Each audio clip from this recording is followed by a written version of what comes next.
That's a nice angle. بيني هيدي شيء هونيك التعليقة تبع التياب. No, it doesn't show. If it shows رح شيلها. And if it shows, it actually shows exactly how... No! It looks great!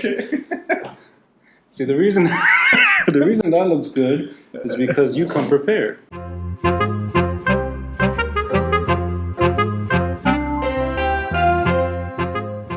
This podcast is made possible by the generosity of listeners and viewers like you.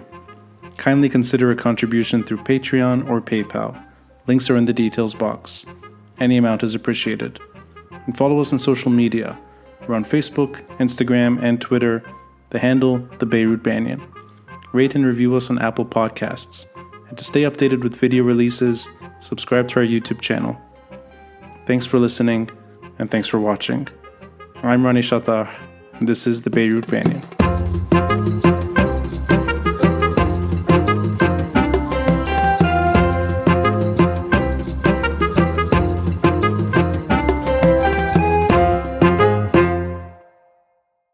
I like anyone who comes with an additional clothes when it's so damn hot outside.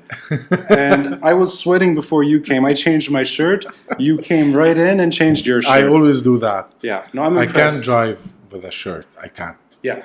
No, we're lucky that the AC is running. Yes, we are extremely lucky that electricity is here, and I think internet is functioning. So we're sort of. And one of the lucky days of Beirut. Yes, absolutely. And I'm glad that you're, I think, the big reason why I decided to go back to doing this in person.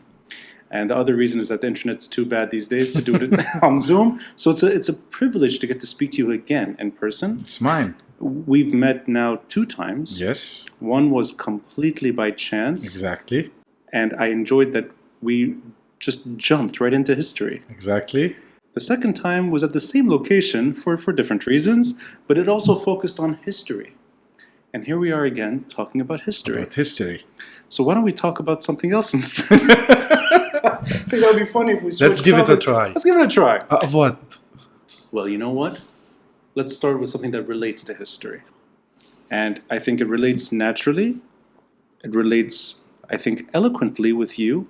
Because first and foremost, prior to history, you're a storyteller. And you're a very talented storyteller.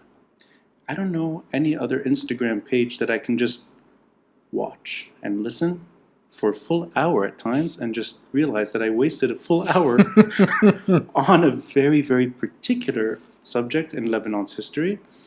And at times when you travel, you took me and you took thousands of us with you to Istanbul. We're learning about Ottoman history in Turkey, in Istanbul. At times it's at your home and you're just speaking. And at times I interject a bit. And I asked you once, and I'm going to put you on the spot here, something that you did by accident, but it's fantastic. How you discipline your students and how you discipline customers at a restaurant. Could you just show me one more time what you do? It's a very bad thing to actually share. That's amazing, yes. That's horrible, yeah. And I asked you to snap on your Instagram live, and you did it. That's horrible, but that's essential in a Catholic school. Right. Discipline and a slight dictatorship dimension. It's horrible, but it works. I think it worked at the restaurant, too, because these 16-year-olds shut up when you did it. They did. And you caught yourself, like, I shouldn't be doing this in public, but you did it at a restaurant. So let's start with the storytelling craft and maybe what you took from your career in education, teaching, and how it all began. Because I know your general story. I know you're passionate about history. And I know the school that you taught in. But I don't know really how it all starts and where the initial persuasion and passion comes from. So as much as you can say maybe the first steps to your journey, the roots and the heritage, or the heritage and roots of you. I'm very curious. Well, Ronnie, let's say that this passion for history that I have has roots in my family. I've been raised in a very diverse family where we at the same time had excellent storytellers, and who are traditionally the storytellers in the Middle East, the grandmas. I had the chance to know 3 of our grandmas, my direct grandma and my great grandma. And the three of them, one of them is still alive, two are already, they have departed, were excellent storytellers. And an additional element, they came from families with stories to tell. Right. Families who've experienced the Middle East, Alexandria, Beirut, Jerusalem, Damascus, Istanbul, Aleppo. And so at the same time, they were living in a reduced version of their Middle East, and at the same time, keeping it alive through telling it to others. And especially telling it to their descendants, to their kids. And I do remember that in the late 80s, and when we had the long electricity cuts, and even in the 90s, they actually took a decision to every time when electricity was not available to make it into a story night.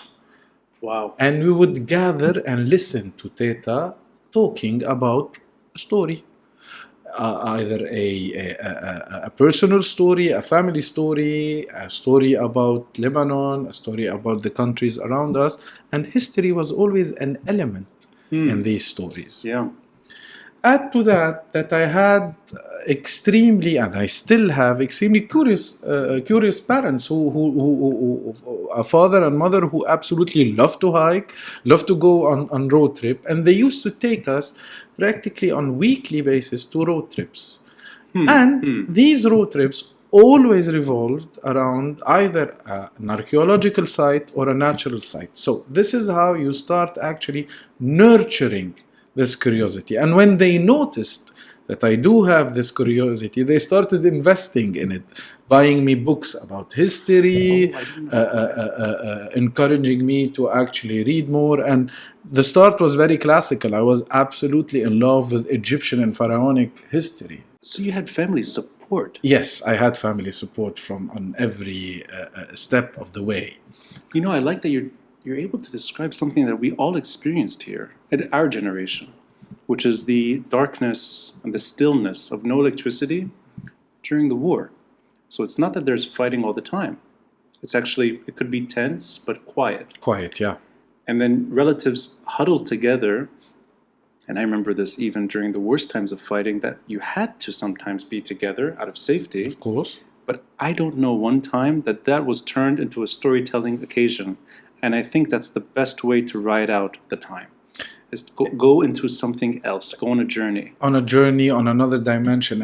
Add to that also there was a musical element. Both my father and uncles are musicians, are amateur musicians. So they would actually play music for us. Right. We're kids, and we're a large extended family. So there were many kids, and you needed to entertain kids in a time where you couldn't go out. You had to be in the shelter. Right, exactly. Yeah. So you had an illustrious childhood that revolves around the arts and storytelling. And I think you've found a way to merge that with history, because in a way, what you do is also artistic. And the reason I'm throwing a big word is that it's not easy to actually take us on a journey unless you have some music involved. And most of your Instagram live feeds or the show, there's that initial music that kind of just, we're waiting for you to start, and you're waiting for us to join too. But most of these pages is just awkward silence, and you found a way to do it. We're there, we're waiting. So the music is there, and I think it's not easy to take to share the story in a way that makes sense, and it doesn't have to be chronological. It has to be engaging. And is that how your grandparents, your great-grandmother, do you remember that element there? Because the reason I'm saying this, many relatives of mine have tried to share what happened in this country's history, and they failed epically, because I get bored. And it could be just this year, following year, and you're falling asleep. But you have a way to just keep us engaged, and I think there's an artistic craft there. So is that from your childhood? it has roots in my childhood because the way my grandmothers. Yes. I like So that. this is actually a beautiful element that Yes. you experience in your life, and few actually do experience, because you are actually going through generations. And Right. different generations, you have a living time machine at home. Yeah. Yes. And because of that element and the way they were telling the stories always revolved around the senses. They were never static. It was all about infusing and giving you the sense to ask more questions at the end. Right. And go and actually acquire something, either learning about one of your ancestors, a house, a city, or music. And this is why music is very present in my life. So you took that with you? I took that with me. And also I need to add that I was lucky enough to have teachers back at school who identified this passion that I have and helped me make it into my career. So before we get into Instagram and before we get into history, which is that's really what we're here for, I'm curious about your school years, not your student years, but your teaching years. And because now we're friends, you've told me a bit about your career and that you recently said goodbye. Yes, after 19 years. 19 years. Yeah. And I've had chances to teach. I enjoy teaching. But I don't think I loved it to the degree that you do. And I sense that it's something beyond just a career. I sense that there's real love in what you do. And if you could tell me just a bit about what those 20 years have given you, and whether or not it's these last 2 decades that have led you to this point where you've become. Definitely. Because we don't really think of you as a school teacher. We think of you more and more as a national storyteller. That's a very big word. You're absolutely right, but it's because you've been it's within a short period of time that your name kind of took off and people watch you. And I think you're now increasingly a household name. So what is it about those 2 decades that led you to not a school setting, but it's a national setting where you're teaching the whole country? My school years, well, there's a very beautiful Latin proverb that says, by teaching we learn.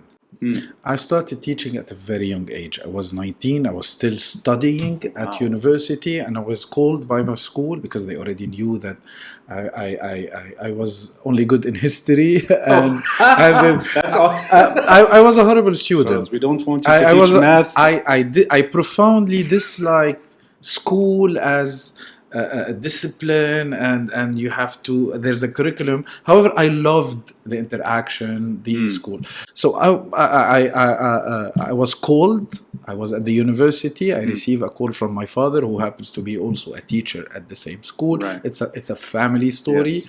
And he tells me, pass by home, change, because I was wearing shorts, and it's a Catholic school, and shorts and Catholic school do not mix usually. And shorts go hand in hand. And the father superior, because it's run by a priest, needs to see you. So for me it was weird. Why do they need to see me in a school?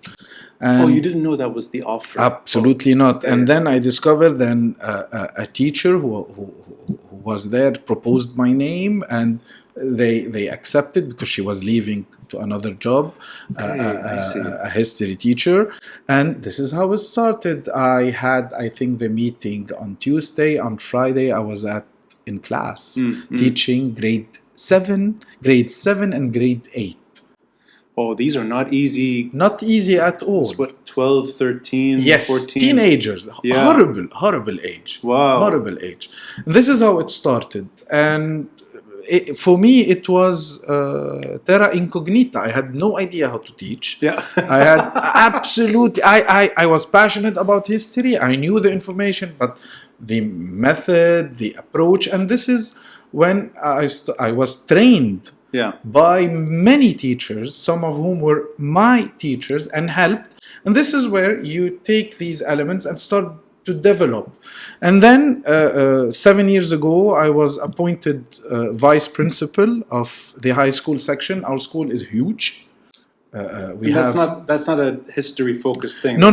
So administration. For the past 6 years, I've had a double job I see. at Okay. school. Yeah. At the same time, I was the history teacher for grade 12 Okay. and the vice principal of the secondary, the high school section. But I can imagine grade 12 would be the most interested bunch. Yes, this is the most interested bunch. This is at least the bunch when you can engage in proper discussion about history. Right. I do have beautiful memories of interacting with the curriculum, the student, also as vice principal when they try to do very intelligent pranks, some that are extremely intelligent and extremely funny. But however, I've decided to say goodbye, to move to university teaching. Now I'm teaching at the LAU, and recently I was a guest lecturer at the AUB, and slowly I'm shifting for university, from school teaching to university teaching.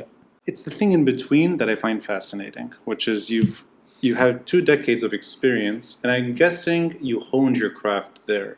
You can. It's not about memorizing what you're going to say. No. It's not autopilot. It's that you're able to capture the audience. And I think that takes practice. I think any type of, whether you're on theater production or anything that you're on stage, you get a reading of the room and you're able to hone the story accordingly. And I think 12th grade is a lot easier. But sometimes, right? Yeah, sometimes. But I think it's all the more rewarding when these are students that become friends, and then you keep them with you. Yes. I've had the great privilege of seeing your students when we go out in public. I think that's the most socializing I've had with, somebody and a teacher and his students. This is a very humbling experience, actually, when you see them. And no, but it shows that it's not just respect, it's friendship. It is. Which is not easy to do as a teacher. So I think you found there's a fine line, absolutely. Actually. To I had a call from one of my ex-students today, a very emotional call, telling me that he wants an historical element because he's proposing now at 5 to his girlfriend before flying to the United States, and because he's doing it in a historical site, he wanted to know the exact history, so he wanted to add this element, and I found this absolutely amazing. Was it the Phoenician? No, actually it wasn't Batroun, but nothing to do with Saydet el Bzez, Our Lady of the Sea. I see. But nothing to do with the alleged Phoenician wall in Batroun. This is what, so I mean, the Roman quarry that is considered to be a Phoenician defensive wall, which is absolute nonsense. And I brought this out just to piss you off. So that's quite lovely. So you still have that relationship with some of my students, yes. But that's, let's say, over the course of 20 years, maybe several hundred students that have come in and out. But it's the thing that's in between. Now you're at a university, or you're lecturing at universities. It's Instagram, which gives you a huge audience, and it's virtual. It's how I came across in a way, I think it's simple now. You just search. Yes. And it's there. It's one of the first things that appears. And you're on TV, whether it's Albert Costanyan or other podcasts. I really enjoyed Jal Ghassan, Sarde, which really kind of exposed you. I think you found a way to take that passion through either your phone at times, which is very simple to do. Very simple, yeah. And it works. And I'm curious what made you go down that path. And I'll emphasize this. How long have you been on Instagram? 5 or 6 years, I think. Okay, so it's not, you're not one of the beginner. You're not one of the original. No, my Instagram was my personal page originally. Right. However, I worked as a researcher on many projects revolving around sharing history and heritage. However, it was incognito. It wasn't me. It was an entire team, and it had nothing to do with direct. And that wasn't social media. That was. It was on social media. Okay. Yeah. It was on social media. It's an amazing project. However, it has the decision to use my personal Instagram to share specific stories about Lebanese and Arab and Middle Eastern history was born during it was a decision born out of, how do we say it? It seems like it's just by chance It's almost. by chance during the first weeks of lockdown. Right. Yeah. As simple as that. I was next to a Mamluk tower and my bike broke. and I called because I didn't have my car, I called my brother-in-law to bring my car and to bring my nephews because I wanted them to see the tower. And then I made a story about the tower. But the audience you had, was it mostly friends on Instagram? It was a mixed audience because I was already sharing some posts related to history, but not in the similar to what I do now. It was still historical pictures. Whenever I used to travel around Lebanon, something about an ancient monument, a church, a mosque, a temple, but it wasn't as engaging as now. So you were just testing in a way on your own. I had no idea what I was doing. And then when we've entered full lockdown, I was extremely bored. For the first time, Ronnie, in 19 years, because you're teaching on Zoom too, right? Being a teacher and a vice principal takes 35 hours per week. And sometimes we work on Saturday for extra hours. It's something, you are always engaged. You are always there. You always need to be present. And then silence. Yes. There's nothing. So, which is bad for a storyteller. Which is horrible for a storyteller and horrible for a teacher. This is hell. Absolutely. So this is when I started. It's great for the students, but it's great for the students. I fully understand how horrible Zoom courses are, but it's a necessity. Yes. So I said to myself, let me give it a try. Let me go on lives and talk about history, and it seems that it picked up. The reason I'm curious about your path is because it's not to the degree. I'll go back a bit.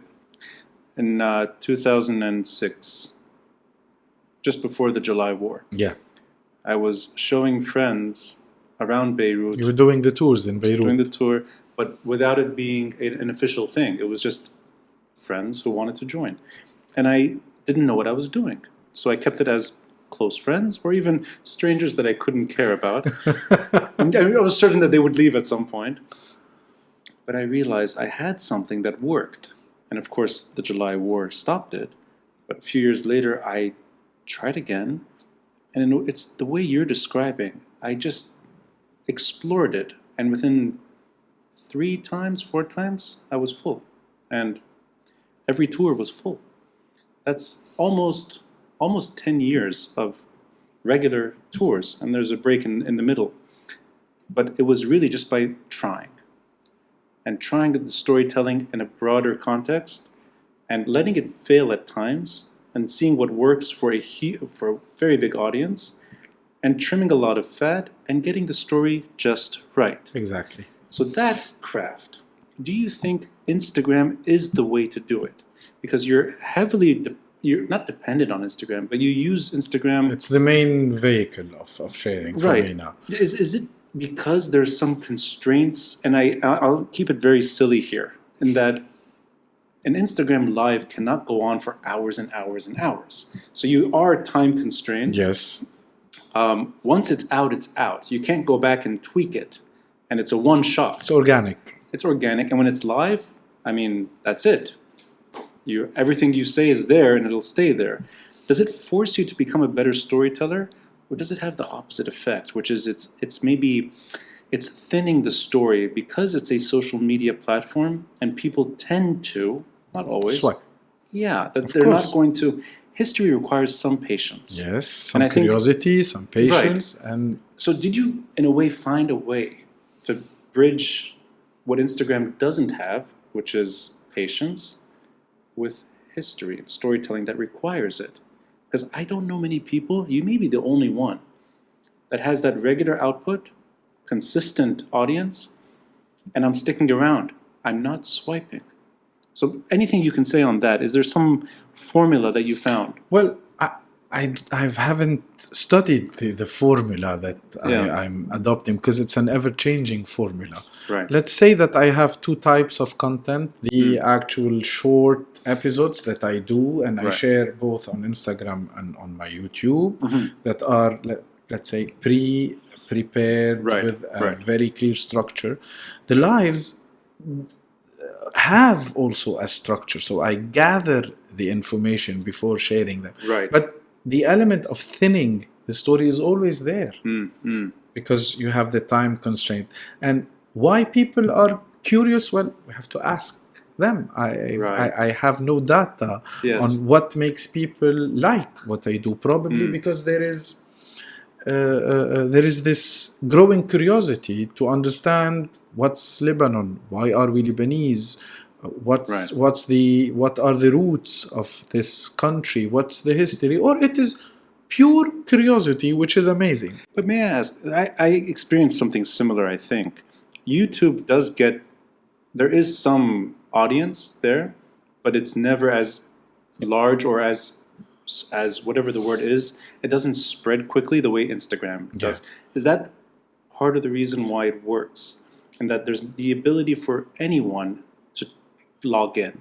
Yes, and it's more democratic, let's say. And you have the ability to interact with the audience. They can ask questions, and the interaction happens in real time. And this slightly reminds me of class, and there is this pleasure of actually talking to people and sharing information and debating information. So it almost is like a classroom. It is slightly like a classroom, but it is a more fun classroom. I'm sorry to push on this, but it's just because Instagram is not the place I go to for history, and I go to your page for history. So I think you found that way. There is a lack in the Arab world of social media pages, and especially in Lebanon, where you have historical content. Because usually, when you think about tarikh or history in Lebanon, the first idea that gets to your mind is a boring guy talking endlessly in a monotone voice about something that happened years ago. It's true. Yeah, it's true. And this is horrible because history is nothing but amazing. It has nothing to do with boredom. It's actually the approach, the educational approach, that can imprison history in boredom and make it boring. History is there to inspire. Absolutely. And to liberate. Well, we're going to go down this road now. I'll just add one thing. I did an episode with Chloe Kattar, who has her own, she's Leb historian. But hers is more politics, and there's an activist because it's her field, and she has a beautiful, engaging page on that, and especially her activism in the context of what's happening. Absolutely. Straight to the point. And I think it's these two pages that you can kind of get.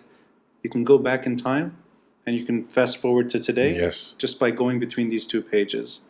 But let's go back to what you just said, which is liberation. It's liberating. Did I get that right? Yes. I'll start there.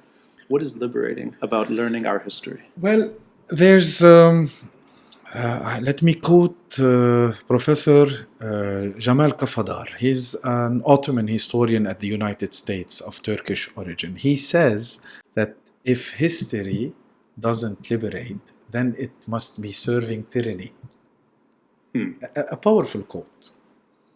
So let's try to That's really interesting. dissecate it, or disséquer. This is the French element from school. It sounds wrong, but sounds wrong. It sounds completely wrong. Dissect it. As you know, Ronnie, for years, history has been a tool used by political regimes, by nationalistic movement to justify their existence. And this is actually a distortion of what history is. This is interesting. So you're taking it upon yourself to go and challenge what a lot of bad regimes have done to the region. It's a very big mission, and of course it's not what I'm doing, defying the regimes. I'm one historian. What I'm trying to do is actually offering and showing the way of a different narrative where people can go and deepen their information on different narratives, and especially on narratives that are different from what a regime, a political ideology, an extreme nationalistic group uses to justify either their existence or the existence of a country. Right. And I assumed that was the road we were going to go down.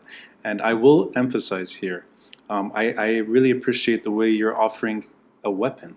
It's not a violent weapon. It's a peaceful weapon. It's a peaceful weapon. To counter falsehood. Yes. And I think that we're not going to get into the, what's the word here?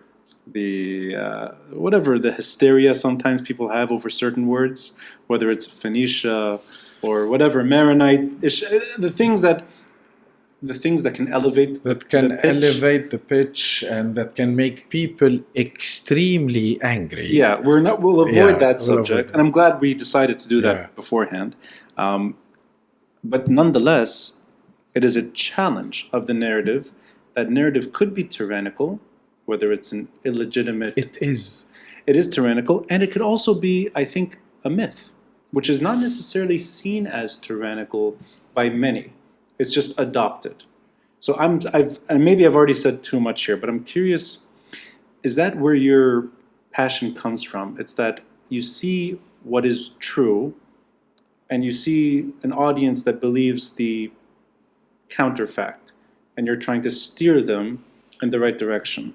Let's say the only political dimension that can be given to what I'm doing is offering the Lebanese another story. This is not my story. These are massive researches that have already been done by very big names in Lebanese history. So you're the messenger for that. However, these very big names in Lebanese history are either already dead or they are purely in the academic sphere. So what I'm adding is actually taking this historical material and putting it on social media, as simple as that. Right. Because these tyrannical historical narratives are at the core of the Lebanese regime and at the core of the sectarian political system in Lebanon, and are one of the factors of why Lebanon is actually experiencing this deconstruction of the state. It is there. The seeds of this deconstruction can be found in these either violent narratives or completely opposite narrative that block the way to the emergence of a modern state built around democracy and proper citizenship.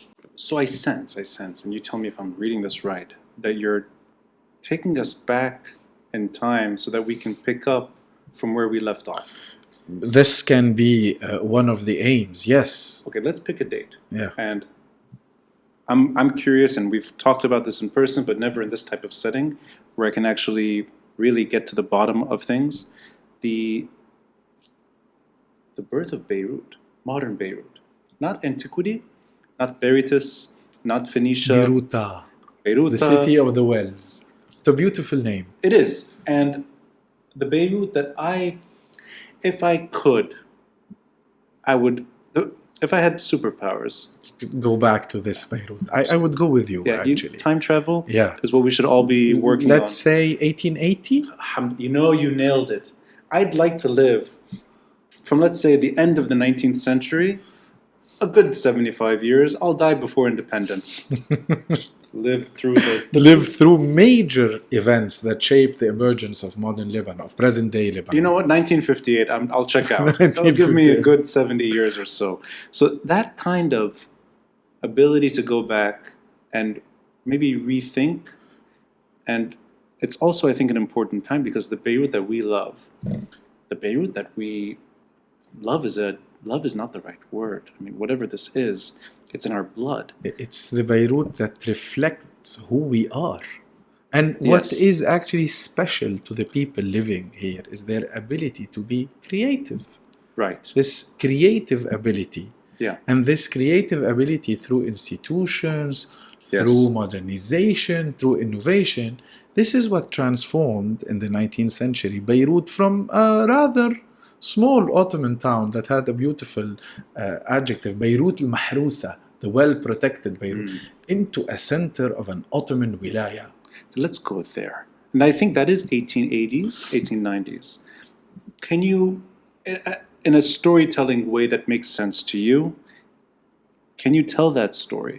And the reason is I only know that story in photographs.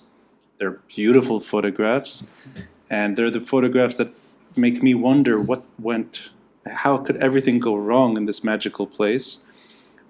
I sometimes read about this chapter of history, but it's tied into geopolitics already. Yes. And I don't always want that.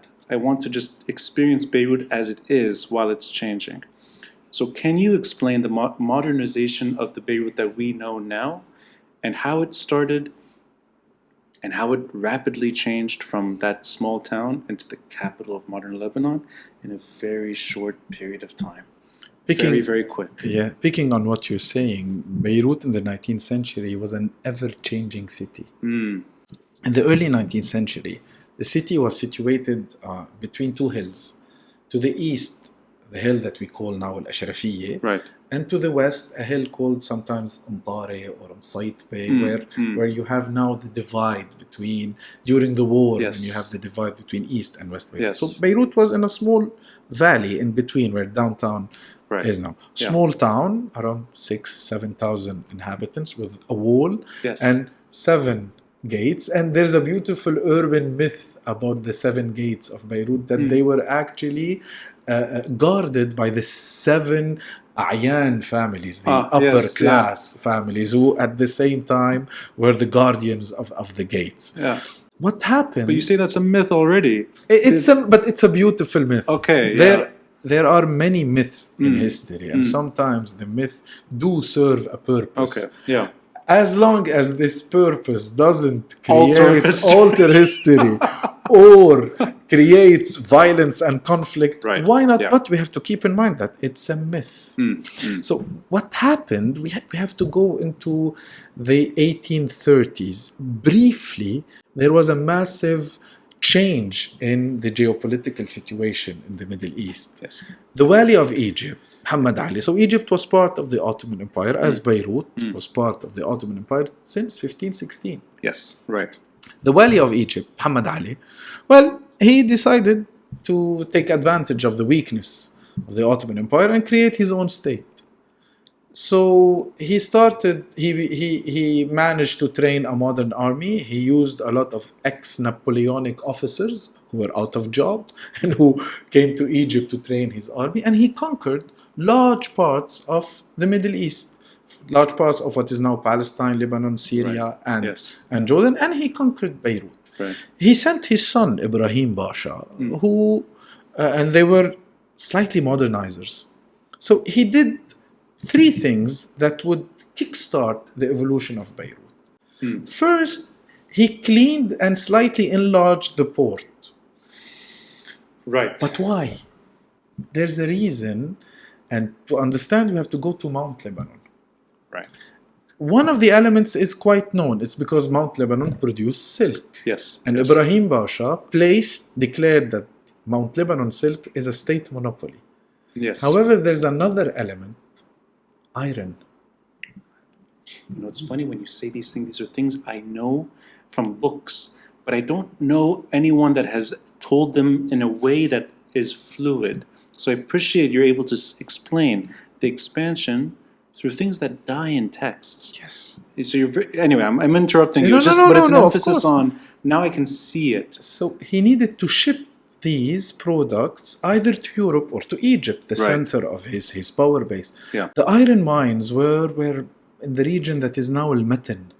Right. And Mount Lebanon was one of the few regions in the Middle East that actually had active iron mines. Can you imagine? Wow. We produced irons, and to mine the iron ore, he imposed forced labor.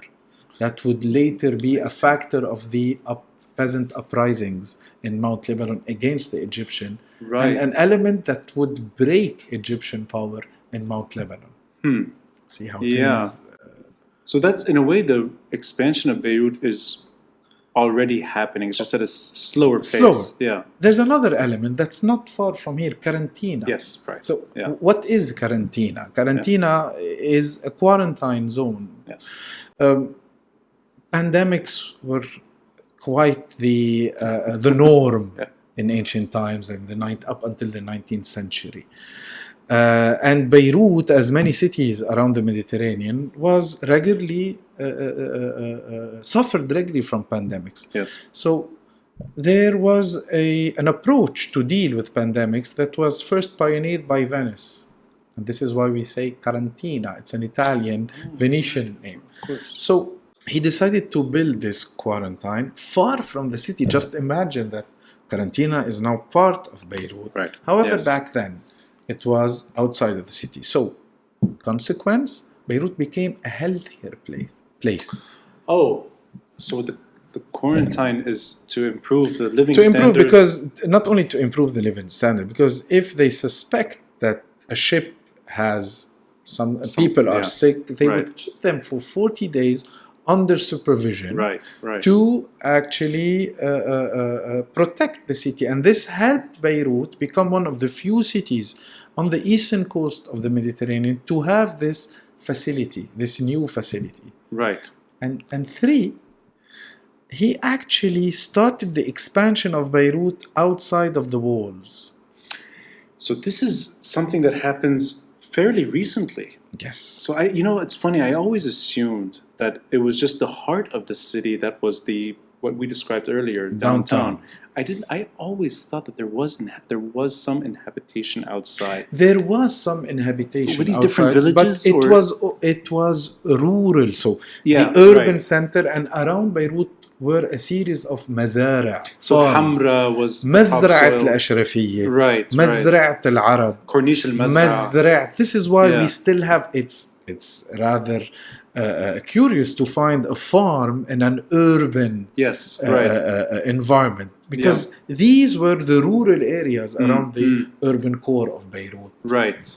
So Beirut is beginning To grow. Now, we go into many things that happen along the way. I mean, you taught at AUB. I'm a product of AUB. I'm a guest lecturer. I didn't. Guest lecturer. Yeah. I spent years studying at AUB. This podcast is named after those trees, the trees of knowledge. The emphasis on Beirut in those years. I mean, Daniel Bliss is from the 1860s, 1866. So is there a focus on Beirut that's not necessarily local? Because I'm curious why this fairly sleepy town, even though it has a quarantine, even though there is that history that you described, Wake up. why isn't it Tripoli, for example, or Sayda? And I hope I got this right. Yes. Tripoli, up until that period, Was a fairly prosperous city. with a larger population. Yes, with a larger population. Yeah, and a more Skilled cosmopolitan population and more cosmopolitan. Right, and a more important trade route. Why isn't Daniel Bliss sent to Tripoli? Is that geopolitics already? It's slightly that, and to understand that, we need to go to a violent event and to something that's pure investment. So in Mount Lebanon was experiencing waves of sectarian violence. 1841, 1845, and 1860 was the most intense, especially between the Maronites and the Druze, who were fighting not because of their religious difference. They were fighting on who owns the land, who controls the land, and how to rule this area within the Ottoman Empire. Right. What happened is that these violences created waves of refugees.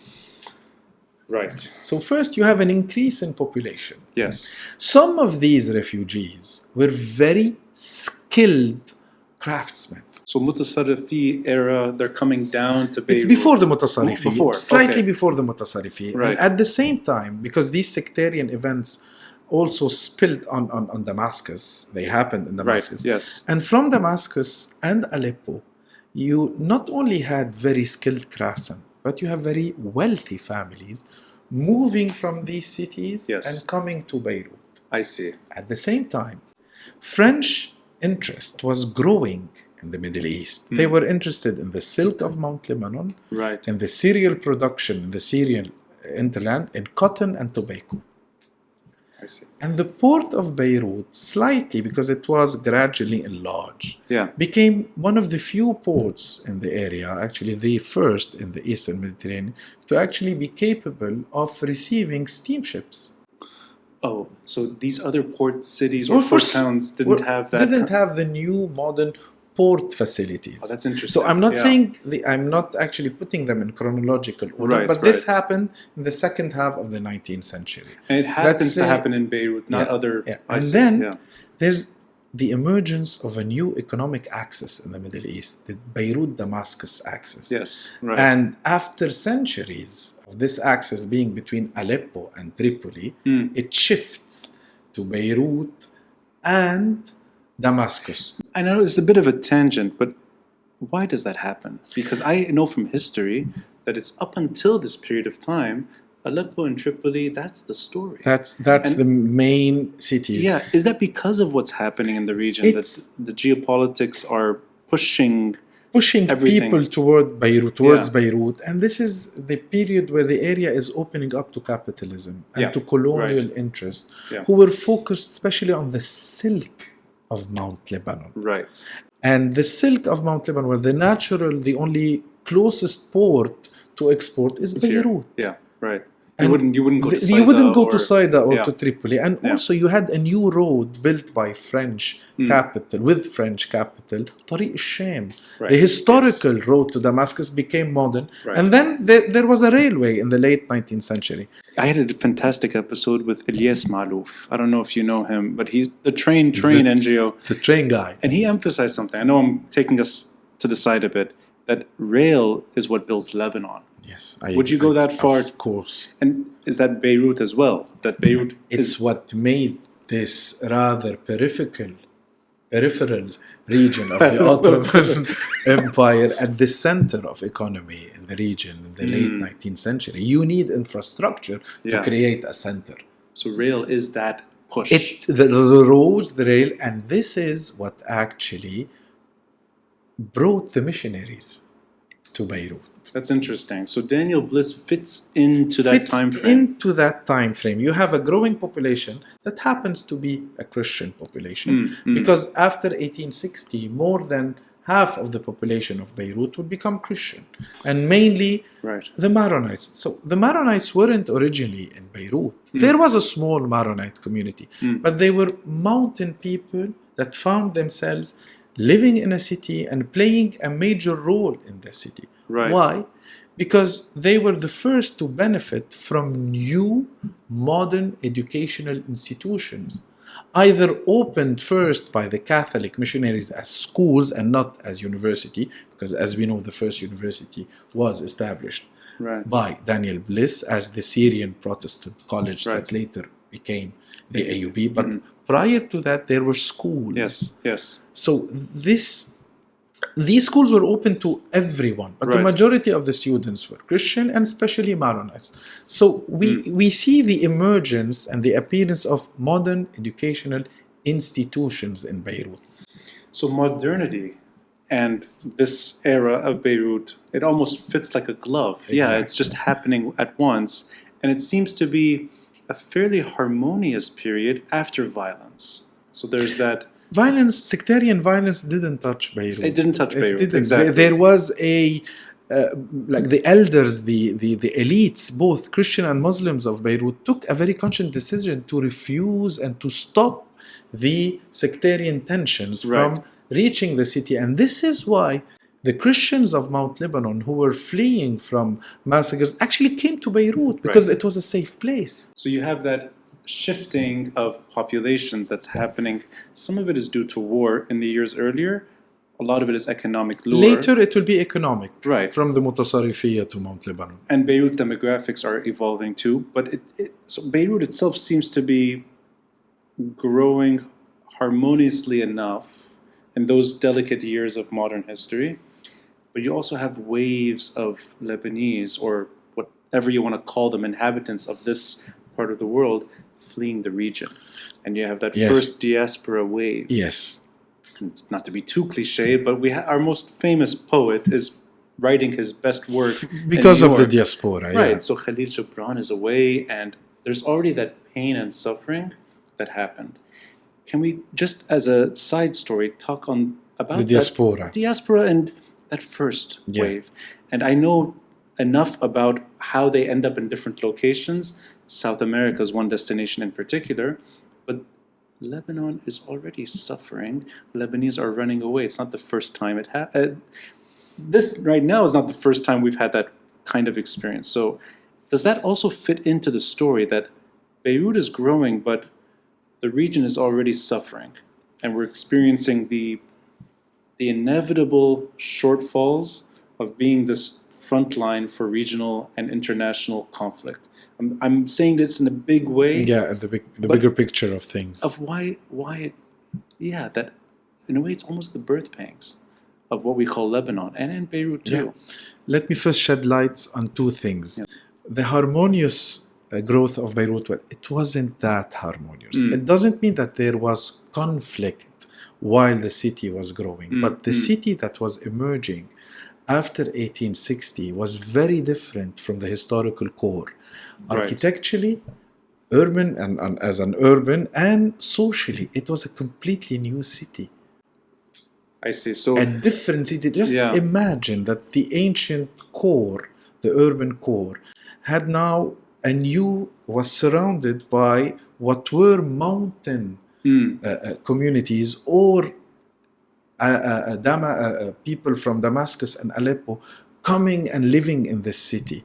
And add to that the different communities. It was a slightly cosmopolitan city. So it wasn't conflictual, but I wouldn't say harmonious. That's interesting. So it's rapidly changing. It's rapid change. And the iconic element of this change is what we call the Beiruti house.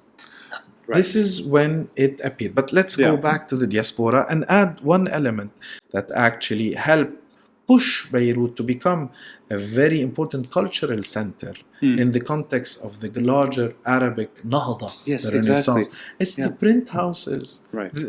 This new printing technology was already available, but like new printing machines, there were many printing houses in Beirut, and that made books cheaper. So this even adds to the acceleration that Beirut is becoming. It's all about acceleration. Right. And you would have the first telegraph center in Beirut. So let's say the ancestor of internet. So we have the railroads, the roads, the institutions, the universities, the hospitals, the new neighborhoods, the printing houses, the telegraph, the new expanded port. Right. So it's rapidly expanding.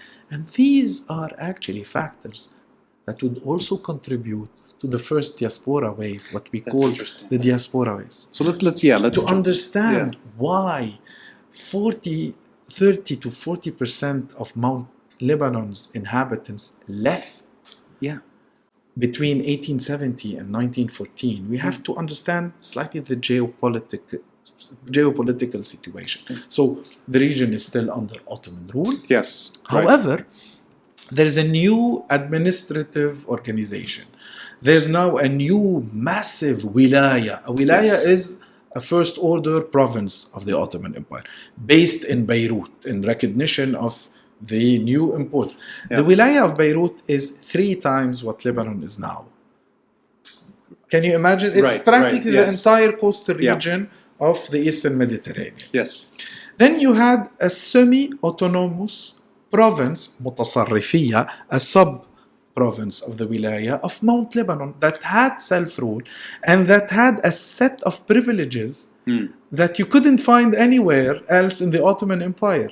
Less taxation, exemption from military circumscription, rapidly growing infrastructure, autonomy, schools, and self-rule. Self-rule to a large extent, and some kind of representative democracy. Either it's slightly anachronistic, but the male population of the Mutasarrifi would actually choose local headmen that would vote for representative on sectarian basis that would constitute an administrative council that would help the governor, the mutasarrif, who was appointed by the Ottomans, and the appointment was submitted to 6 representatives of 6 European countries at the same time: France, United Kingdom, Prussia, Germany later, Russia, Austria, and Italy. So say that again. That they are. This was the new regime that was adopted for Mount Lebanon following the sectarian Right. violence. So they have, because I'm pushing Mutasarrifiyya. the Mutasarrif, but when you say it this way, it's very important to remember just how entrenched sectarianism is, because it's a very complicated but important quota system Yes. to lessen tension. Originally, Right? Yes. And it's as complicated as we experience it today, and that's almost 2 centuries ago, century and a half. So that's important. This is when these are the roots of the sectarian. Yeah, absolutely. And then you had the big wilaya of Damascus and the wilaya of Aleppo, and the Yeah. major port is Beirut. Yes. However, this Mutasarrifiyya was, let's say it in a very tragic way, a space where you had only sericulture. Sericulture is the production of silk. It was a let's say the entire economy of this Mutasarrifiyya was based on monoculture. Yeah. It was an enclave of silk monoculture Right. at the service of the silk industry of Lyon. Silk is crucial in understanding why France was so interested in investing in Beirut and investing in Mount Lebanon and in sending its missionaries, its Catholic missionaries, because the Maronites happen to be a Catholic community, to open schools and to actually teach them French. Right. So we have that self-rule. We have a very limited economy, but it's an important economy. And we have people fleeing, the diaspora. The question is, why did they leave? Yeah. So, because those are the peaceful years. yes, the first 30 years of the Mutasarrifiyya were rather prosperous because this was the boom of the silk industry. People were making money, Yes. and people were actually, and this is visible in the new houses that were built in the mountains, the iconic, what we call Lebanese house. They copied the new houses that appeared in Beirut to the mountain, and they made money. And they had these privileges that we mentioned. Yes. But after 1880, 1890, there was a drop in silk demands. There was a crisis. Right, of course. So that's never crossed my mind. So suddenly you have the economy that crashes. In a way. Yeah. And you have the economy that crashes in a region that is rather small, Right. where most of the population worked in sericulture. And let me make something clear. Usually when we see the old houses, the Lebanese villages, we tend to have this romantic feeling about people living. These are the houses of the elites. The majority of the population lived in absolute misery, especially women and children.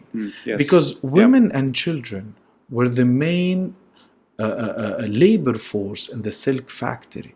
Because in a society that's very influenced, a traditional society, by gender roles, women and children were paid less, and they were usually placed they were usually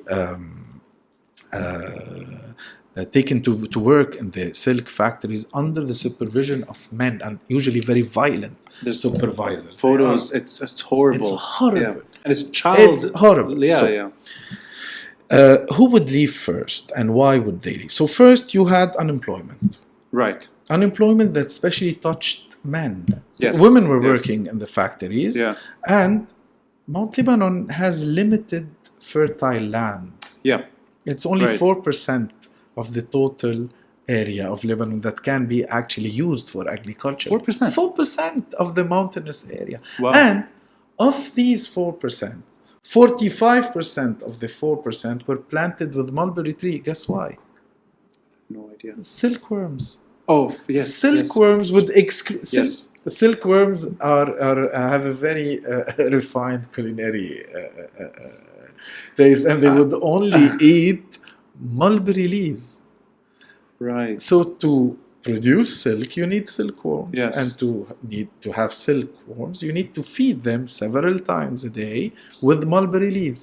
So 45% of the 4% were now planted with mulberry tree. Can you imagine that? It is massive. I can't actually. This I can't imagine Mount Lebanon back then. Mulberry trees. Yeah, I just like I can't imagine Beirut 100 years ago or 150 years ago with my own eyes.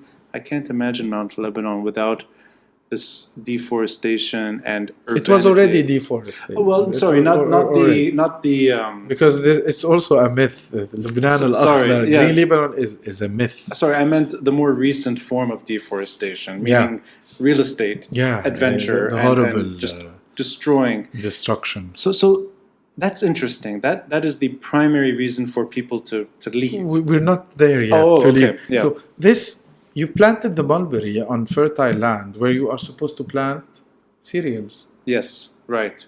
This is one. So you had, this is an element that would be very dangerous in an area that is mountainous and that doesn't produce its cereals. Yeah.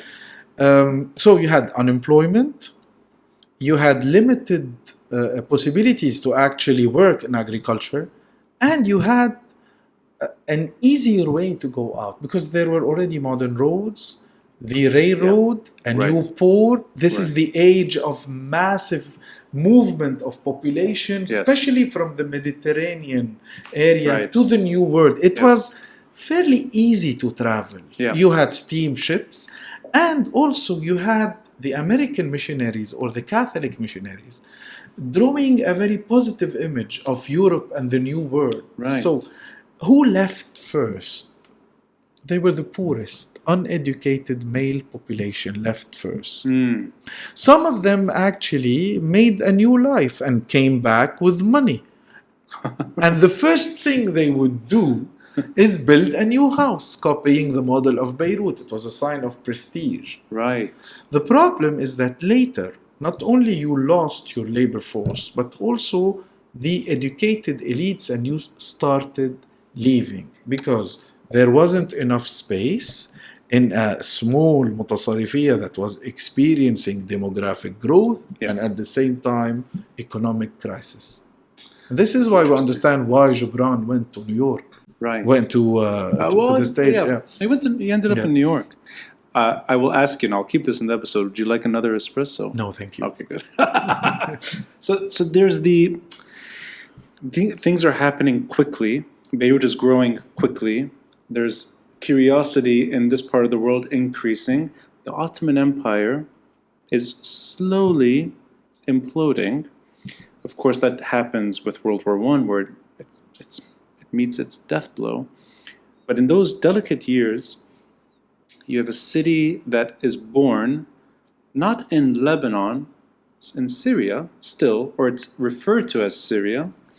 And I mean, in a way that you go back in time, silly example, every postcard, every especially map, the Western postcards. It's always Beirut, Syria. It's the Syrian Protestant College. And you're right, that's a Western sort of lens. But the term Lebanese, in those years, leading up to World War I, is it used in Beirut in any way? That's a very interesting question, actually. First, let me make something very clear. The idea that there was a Syrian entity, a political entity, and Lebanon was part of this entity prior to 1920 is a myth. The Syria that is referred to by the missionaries are people who are motivated by religion. Right. And they draw heavily on the Bible. Yes. On a text that is 2,000 years old. Yes. And sometimes they draw on the Old Testament that is even older. Right. Yeah. And they use geographical terms that are out of context in the 19th century. The way that they conceive this area as being Syria. And I'm going to just sidestep. Bilad al-Sham is a local way of referring to the region. Geographical and slightly cultural. However, it was never a political entity. Right. Yani, there was never, neither under Mamluk rule, let's go back to slightly recent history, or Ottoman rule as a province called Bilad al-Sham. Exactly. So that's almost like a colloquial way of referring. It's a colloquial way of referring in traditional Arabic geography. Mecca was perceived as the center of the earth, and you divided the lands around Mecca into land of the north, Yes. بلاد الشمال, Sham, Right. and lands of the south, بلاد اليمن. And this is where Yemen comes I from. never even knew this. بلاد الشمال, I'm Yeah. dyslexic. Well, no, I mean, left or right doesn't Yeah. matter. But I never thought of Bilad Yemen meaning as the... to the right of Mecca. If Right. you stand in Mecca and you face the rising sun, to the right you would have Yemen, to the north you would have, to your Shmal. left you will have Shmal, Yeah. you would have Bilad al-Sham. So Bilad al-Sham wasn't a country. But Beirut is then, in those years. So not... It's part of a wilaya. So the Ottomans never conceived these areas as being part of Bilad al-Sham. For the Ottomans. But locals, would they... And I know this is a strange question to ask. But It's not strange. It's a beautiful... Did anyone say, أنا لبناني ببيروت? No, not that yet. doesn't happen. Not yet. Right. أنا بيروتي. أنا I'm بيروتي. from Beirut. مش إنه أنا سوري. There's none of that here. No, there's none of that. So it's just Beirut. However, we have some elites, very educated elites, such as the Bustani family Yes. or the Yaziji family, who would start actually, because the idea of thinking and actually writing about identity and who you are, it's something that usually is heavily linked to an emerging elite, would start to, we start seeing voices talking about a Syrian identity or a Lebanese identity. Yes. The first books about a Syrian identity as being a solution to the sectarian conflict by and Nafir Suriya, by the famous Al-Muallim Bustani. Yes. But so that's a political... It's a cultural, political lens Yeah. that isn't very... it's not a political program to establish a country called Syria. So, Right. however, the people that lived in Mount Lebanon most probably started referring to themselves as being Lebanese in the early 19th century. We have 19th century. We have a very interesting document that goes back to 1840. 1840 is a crucial event in the history of Mount Lebanon. It's one of the most intense عاميات. عامية, Amma is the commoners. Yes. Amia is a peasant uprising. Yes. Right. And there's a document that is preserved in a church in Anteliès, Mar Elias Anteliès, yes. where the different representatives of the communities, and the text goes by as we are the Christian, the Shia, the Sunnis, and the Druze of Mount Lebanon, Nasara, Islam, Shia, Mutawla, because the old local name of the Shia, وَدُرُوز المعروفين في جبل لبنان. So they are starting to actually relate their identity to the mountain. So Jabal Lebanon takes hold already. As a... We start to witness the shift from a purely geographical term to a political, administrative, let's not go into politics. And by 1861, when the Mutasarrifiyya was established, it's officially Mutasarrifiyya Jabal Lubnan. So it gains this political dimension. But if let's say it's the same period of time, where Jabal Lebanon becomes something that you can incorporate yourself in. أنا من بشري وأنا من جبل لبنان. أنا من دير القمر وأنا من جبل لبنان. Let's say Trablus. Would it be... I'm من طرابلس. أنا من طرابلس الشام. Trablus الشام. It's geographical. Yes. So there was no Beirut الشام? No. Beirut was Beirut المحروسة. المحروسة. Right. So, okay, this is where I'm trying to see... طرابلس الشام for a simple reason, because you had another Tripoli. طرابلس الغرب. In Libya. Right. So geographic, Arab geographic...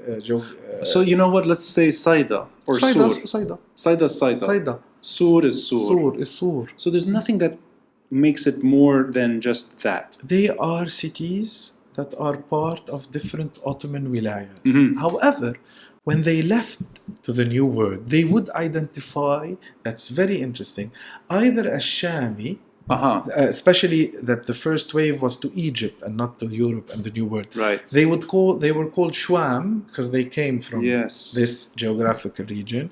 When they arrived to the States, they would call them either Syrians, because they are heavily influenced by the Bible, or Turcos. Yeah, I was going to say that's South Turkish. America mostly. Which is very weird because Even the Turkish ethnic element Yeah. in the Ottoman Empire would consider themselves as being Ottomans. Right. That's so Turcos. I've heard this in Brazil, Turcos in in Argentina, in Brazil, in Chile, in Uruguay.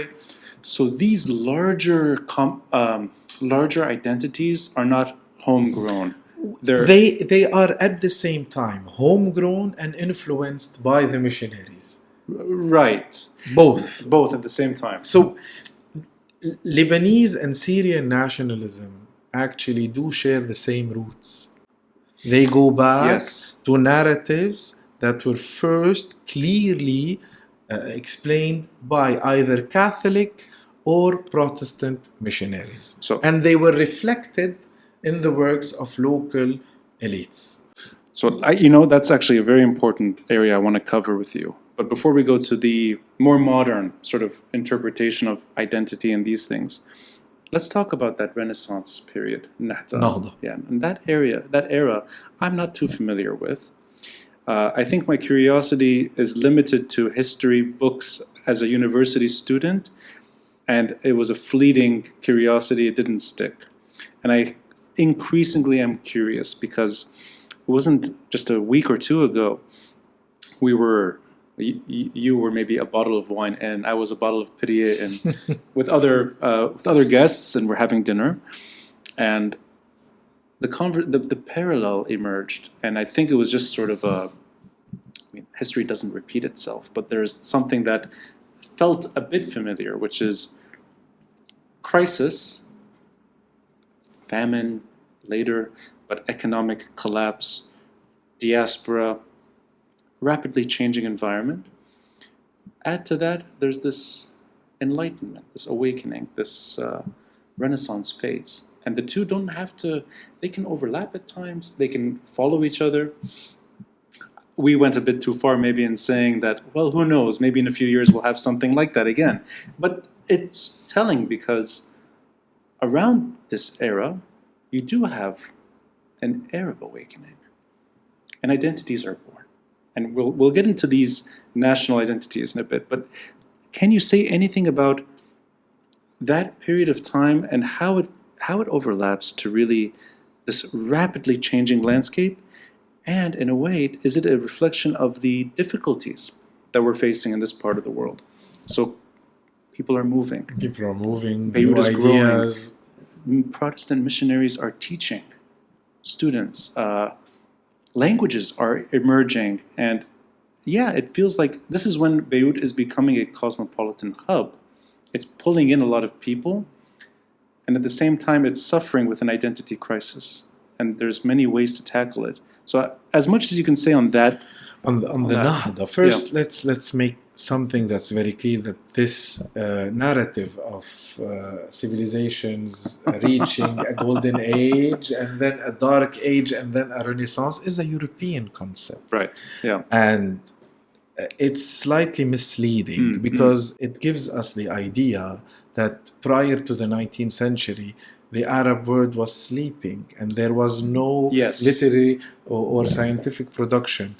There was a very intense intellectual life. How it wasn't as scientifically important as what was happening in Western Europe for different factors that are to be discussed later. But there was a very intense cultural life. Absolutely. What happened is all about things becoming more and more intense and more available and rapidly changing. Yes. The existence of a geopolitical factor in Egypt. Egypt, after this guy, Muhammad Ali, defeated the Ottoman Empire and was later defeated by the Ottoman Empire that received help from the British and the Austrians, and was recognized as the hereditary ruler for life of Egypt, for him and his dynasty. And he embarked on a modernization program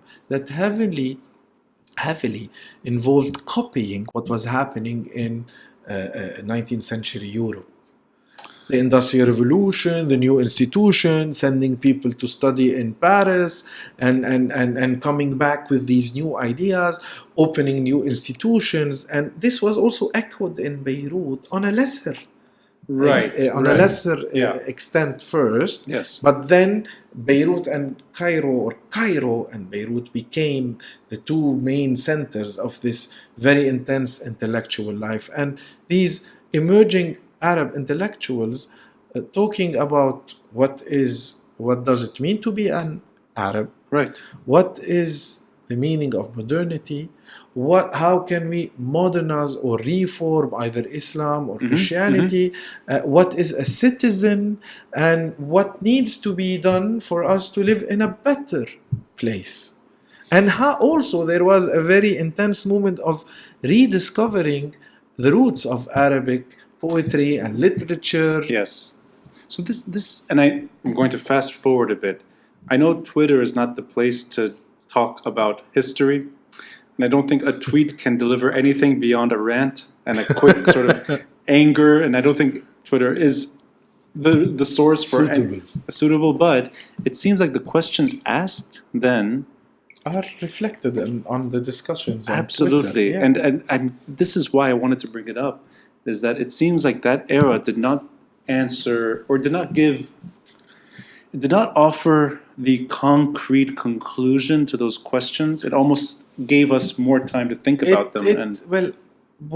The idea of having a concrete and final answer is tyrannical. It's tyrannical. Yeah, you're right. Almost tyrannical. However, what happened is that this intellectual movement offered people who lived in this area with many new narratives, a sense of common identity for people who started using the narrative of Arabism, a sense of rather regional identity for people who started demanding the establishment of Greater Syria, and a more local narrative of people demanding the independence and the expansion of this mutasarrifiyya of Mount Lebanon that would later be the roots of Lebanese nationalism. Yes. So they did offer ideas.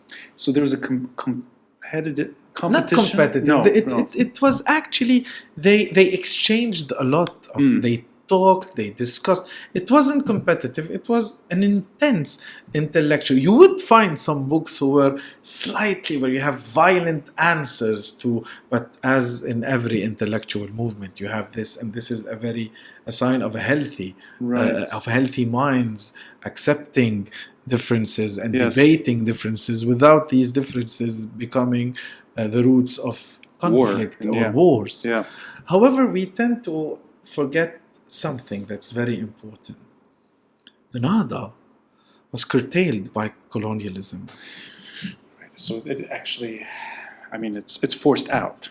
And can you talk a bit about that? Is it just a simple coinciding with World War, or is it prior to that it's sort of... We forget that 100 years ago is the birth of the modern Middle East was born out of World War I, and World War I is for us a defeat. So that's for us as the region. Yes. It's the defeat of the Ottoman Empire. It is a state that has existed for 8 centuries for ruling this area that suddenly disappeared. And at the same time, you had an emerging modern state that was placed under total British control, that is Egypt, and you have all the local aspirations that were destroyed by military force.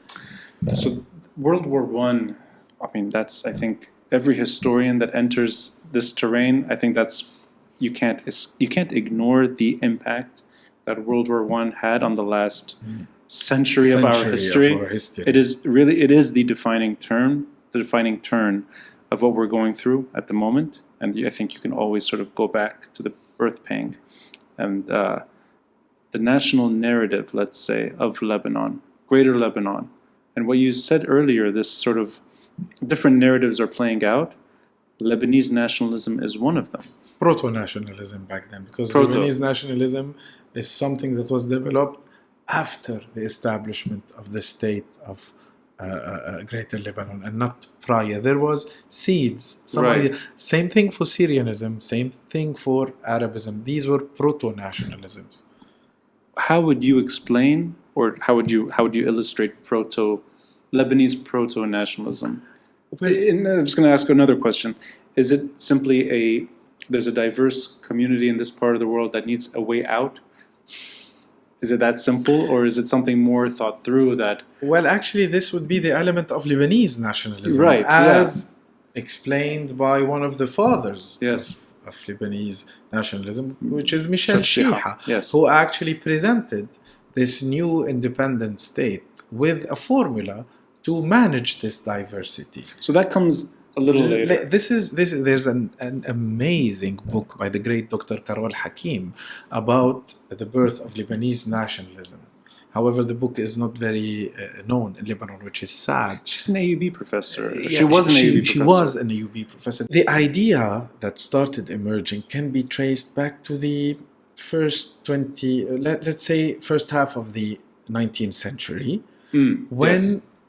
So the first half of the 19th century for Mount Lebanon is a rapidly changing world, because Yes. after centuries of having this kind of local, to make it easier, we call it feudal system, where you had the muqata'jis, the different local sheikhs, under a great emir, al-Amir al-Hakim, who would actually be the one the Ottomans would deal with for administration and tax farming. Yes, right. This was completely the system was dyed in blood in the sectarian violence. So yes.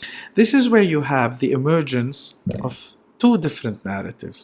Who are the main two communities in Mount The Lebanon? Maronites and To Druze. the north, the Maronite; to the Druze, to the south, the Druze.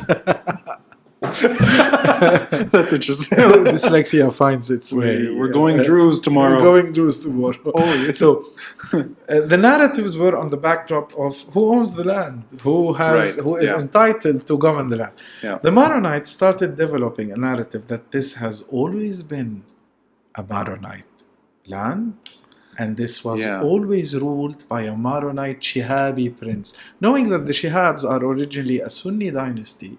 Yes. Who converted in the late 18th century and Yes. became Maronite. Right. The Druze were saying, no, we are the traditional rulers. We rule a diverse population. However, they were speaking in the name of the old Muqataji feudal system.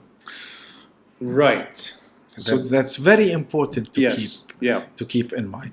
And the narrative of the Maronites started being developed. There's a bishop around 1840s writing, Bishop Nula Murad, Nicholas Murad, a Maronite, who wrote a book in French where he was actually, for the first time, we see someone explaining that Mount Lebanon is the entire western range of the mountains. Yes. And this is the national homeland of the Maronite, and his idea will be this idea that was around will be taken and developed. Then you have a very important book, actually a PhD thesis in 1909 by Boulos Njem. Boulos Njem was a student of Collège Joseph Antoura, my school. And he was someone who was sent to France to study law, and his thesis was about la question libanaise. 1909. 1909, and he gives we can find the first clear ideas about what is this Lebanon. He speaks of enlarging Mount Lebanon back to its historical frontiers. Enlarging to the historical. Remember the map I shared today? Yes. So this is a French military map. So apparently these proto-Lebanese nationalists took this map and considered that this is the map of the historical borders of Lebanon. They introduced a new element in this narrative. And this is influenced by the development of nationalistic ideas in Europe as a country having historical or natural borders. It's something that doesn't really makes sense. Was he referencing these maps? We don't know if he is referencing these maps, but he actually details the different regions that would constitute what would later be called a Greater Lebanon. Yes, he also gives us the roots of the historical narrative as this Lebanon is actually nothing but a going back to the Lebanon under Fakhruddin, who becomes the founding father. And his ideas would be taken by others and developed. So Proto-Lebanon is 400 years old, 300, 200 years old to the maximum. Okay, so it doesn't as an idea. As an idea. No, sorry. I meant the reference point. Are they going back centuries? We can go back to the late 18th century under Al-Amir Bashir. I see. Who was trying to centralize all the powers in Mount Lebanon in his hands. Okay, so it is a fairly modern, yes, in that sense. The name is ancient. Yeah, the land is ancient. Yes. But this idea of Lebanon being a political entity is a fairly recent idea. So that's interesting because Proto-Lebanon and Greater Lebanon may actually be the same thing because you have this, it's the same region. It's just a different way of getting there. Well, we're mixing two things, Proto-Lebanese nationalism and Proto-Lebanon. There is no Proto-Lebanon. We can, to a certain extent, consider that the Mutasarrifiyya of Mount Lebanon is a small Lebanon, le petit Liban, as French historians would say, in comparison with le grand Liban, because you added to this historical mountainous nucleus Tripoli, Akkar, Baalbek, Libqa, Rashaya, Hasbaya, Jabal Amel, Sayda, Sur, and of course, Beirut. Sorry, I didn't say it right. The fictional, this thesis that kind of look how big Lebanon was, and how big Lebanon becomes. It's an interesting sort of overlap. To see how actually this was also voiced by local elites. Right, exactly. It wasn't only a French project, because there is also the narrative of Greater Lebanon being nothing but a colonial product. Exactly. It's not accurate. So but let's go to the other end, which is the advocates, the local advocates, for what becomes Greater Lebanon. So this is post World War I. Slightly before and after. Sorry, yes. Yeah. Well, actually, it is World War I. But going in there, with the advocates for that smaller Lebanon to stay small, those narratives, if you will, is it something that the idea of a smaller Lebanon being able to survive is just quickly dismissed, or is it something less? Less present in the narrative? Yeah, because I'm trying to understand why that ideal situation, perhaps, for a homogeneous community, and I don't want to sound prejudiced or sectarian or even advocating it, or even if it happens. I'm not saying that is the way to do it, but just that would appear to be a far easier, smoother, smaller construct than the more complicated, very delicate, fragile Greater Lebanon that emerges, and why one wins as opposed to the other. Well, let's say that the voices and the narratives that were demanding keeping... So the Ottoman Empire was defeated in 1918, and we have a new geopolitical situation where we are under military occupation. Yes. Either British or French. With a French flag with a cedar tree on it. Before, the two transitional years, 1918, 1920, this is where actually the French and the British had absolutely no idea how to manage this. And this narrative about the British and the French having Sykes-Picot as a clear plan and they came to dissecate a unified...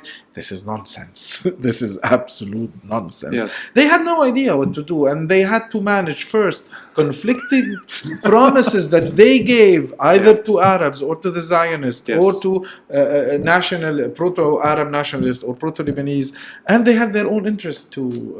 So absolutely. It was chaotic. Yeah. It's within this period that we should replace these ideas into context. Mm-hmm. There were some voices, especially Maronites, because Maronites are the dominant group in this Mount Lebanon. Right. And they were around 80%. Yes. So by expanding Mount Lebanon, the Maronite component would be reduced to 30 or 28%, or I don't have the exact numbers. But, no, but that sounds right. They would still be the majority, but not the absolute majority. Plurality, that they would have the largest community of communities. Yeah. So there were many voices that were asking that by expanding this Mount Lebanon, you would be actually reducing the size of the Maronite community. Right. However, the majority of Maronite elites were actually calling for an expansion and calling for a power sharing formula with the other communities. And that's largely economic. And one of the reasons is one of the main factors, not only is economic.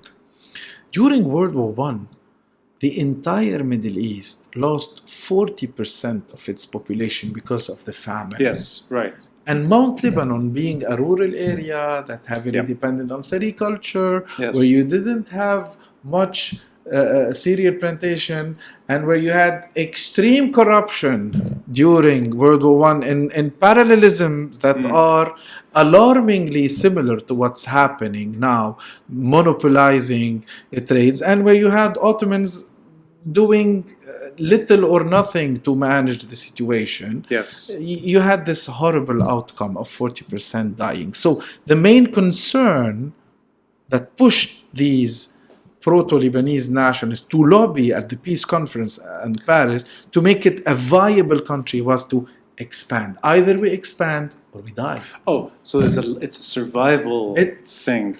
I never thought of it this way. There is this element, plus the element and the narrative about Beirut and Tripoli and the Baqa and the South being part of this historical Lebanon. But I know it's an unfair question to ask, and I know it always ends up going down the wrong path.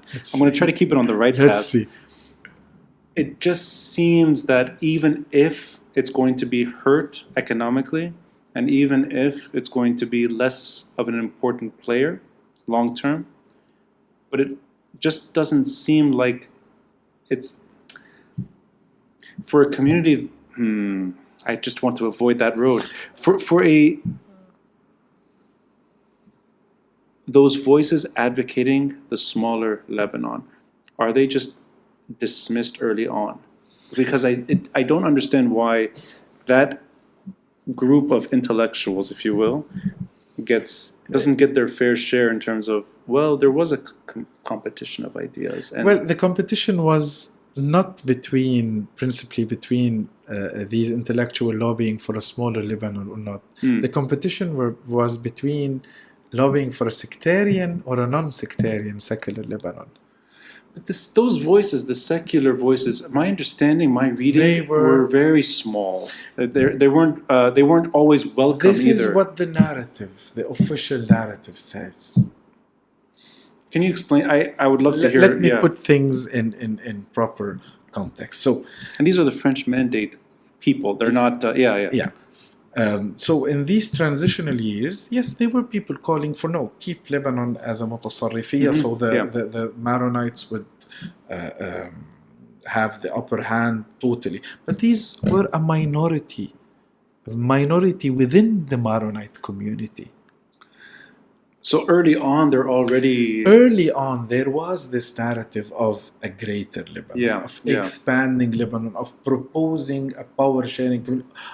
Of course, to the benefit of the Maronites. So it's not we're not judging the community. It's the natural outcome of a community that was the majority, that had the upper hand in economics, and that had the upper hand in the institutions. So one of the driving forces of the Maronite communities is that it was one of the first communities in this region to actually have modern institutions. You cannot actually achieve progress without institutions. And a census that guarantees that it's 51 or so. This is later on. This is 1930s. Yes, in the 30s. So what happens is that when the French were first lobbying during these two transitional years for something that Le Quai d'Orsay, the foreign ministry, called the Syrie integral Syria. What would the Syria be? First, the French had claims on not only controlling what is now present-day Lebanon and Syria, but also Palestine and Jordan. Right. Yes. Yeah. Yeah, and they used heavily the narrative that under Crusader rule, this was a Frankish land, and the French have the rights to protect the local Catholic communities. So, and within this Syrie intégrale, you would have autonomous regions. It was some kind of a federal project. Right. And within it, you would keep the old Mutasarrifiyya of Mount Lebanon as an autonomous region. Right. But at the same time, you had the British promising an Arab kingdom for Al-Sharif Hussein and his son Amir Faisal, who briefly controlled in the first weeks of October 1918, when the Allied troops were advancing and the Ottomans were retreating, the area. With this project that was very appealing to Christians and to Muslims and to the Jews and the local Arab Jews, not the Zionists. Yes, of course. And then this project was completely defeated.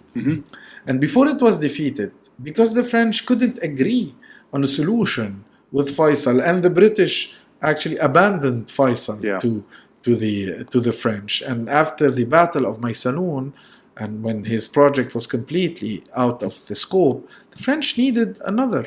So this is when they started actually adopting the project of the Maronites, the project of expanding the Mutasarrifiyya. I see. So that it's a reaction to events that are happening, but it coincides with the voices determining there were local voices demanding that it's a conjuncture. It's a with France seeing that it's in its interest, because the majority of the population were anti French mandate, except in Mount Lebanon, where you had very powerful French economic and cultural influence. Let's go with the project of this elite and expand. However, within this project, you had two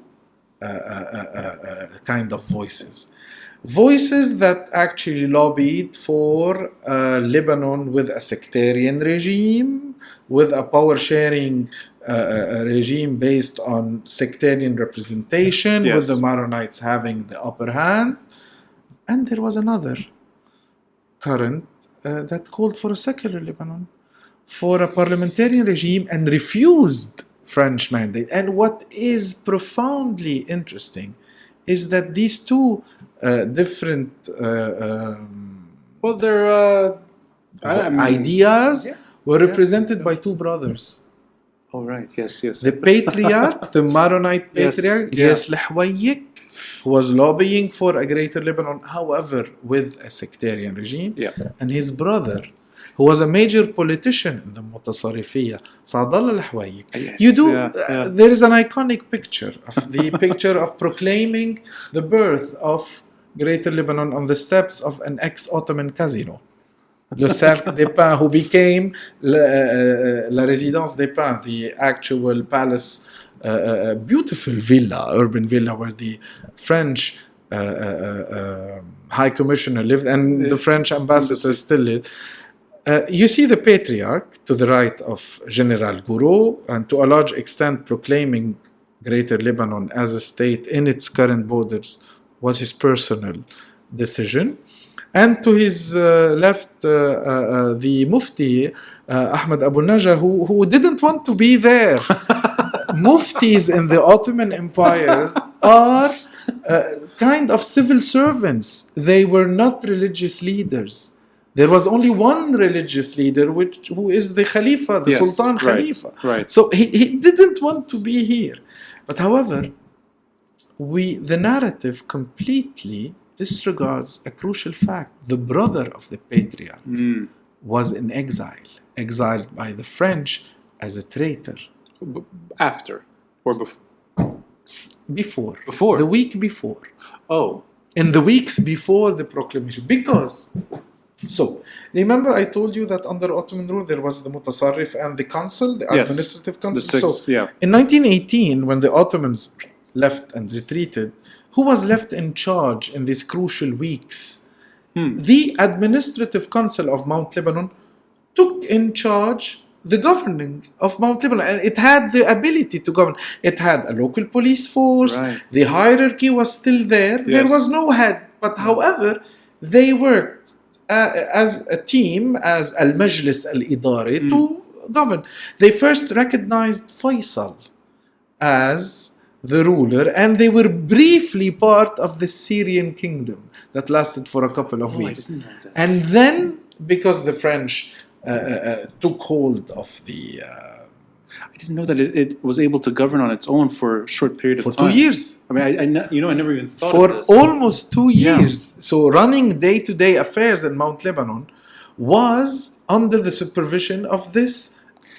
Let's really interesting. use anachronistic words, democratically elected council. So the Mutasarrifiyya was a self-ruling Yes. entity for 2 years without Ottoman. Without Ottoman, really interesting. and they were the ones sending the delegations to the peace conference, and then they asked the patriarch to head the delegation. They wanted to upgrade their. I'm sorry to sound naive. I should know these things. Is it that Majlis that's asking for Greater Lebanon? So it's these. So they did have the ability to keep it small, and they refused. And they refused. So We that's- have to that's- give them the credit. Right. That's that. really interesting. So Not only that, so but 2 they years actually there was a smaller Lebanon. yes, Yeah. they actually proclaimed the independence because they kind of were, and they wanted French help, but they weren't very eager on French mandate. Yes, right. French assistance to getting that Greater getting Lebanon those- independent. This is a small region Yes, with limited yes. resources, and Right. there's a new military reality. You have French occupation, so Yeah. let's get the French to help us Right. achieve this independence. The French sometimes recognize this council as the representative of the Lebanese, and sometimes only recognize the patriarch as the representative of the Lebanese. Oh, However, that's interesting. let's be very clear. The patriarch is the representative of the Maronites and not of the different communities living in Mount Lebanon. He's not elected by the Lebanese. He's elected by the Maronite bishops. So the French were playing in between the two different visions. And even though this council asked the patriarch to go at the head of a delegation, later on, when it was clear that this region would be placed under French mandate and there would be no independence granted to this country, as a last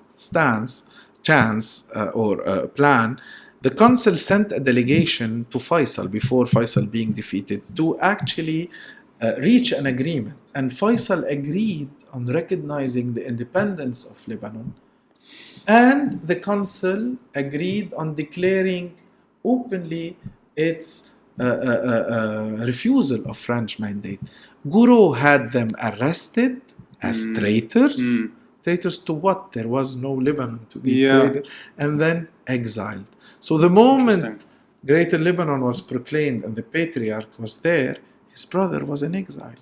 Right. And as there's an extraordinary work by Ottoman historian Engin Akarli called The Long Peace. It's a masterpiece for anyone who wants to read more about the Mutasarrifiyya. And he says at the end that it's the sectarian Lebanon represented by patriarch. We're not demonizing the patriarch. Let's make it true.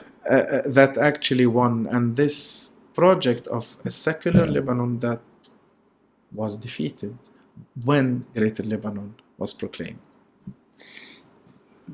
See, that's how you tell history. You do it in a way, you take me with you into the characters, and I see them before me, and I see just exactly how we ended up at 1920 with Greater Lebanon. I'm going to just, one more question on this subject. No, I'll start with my side. I'm okay with this, meaning, it's a myth, it's a national myth, all of the above, but when I hear the history of it, for me it's fine. What myth? Okay. The word Lebanese, to me, is totally fine if that's how it's born. Yeah, why not?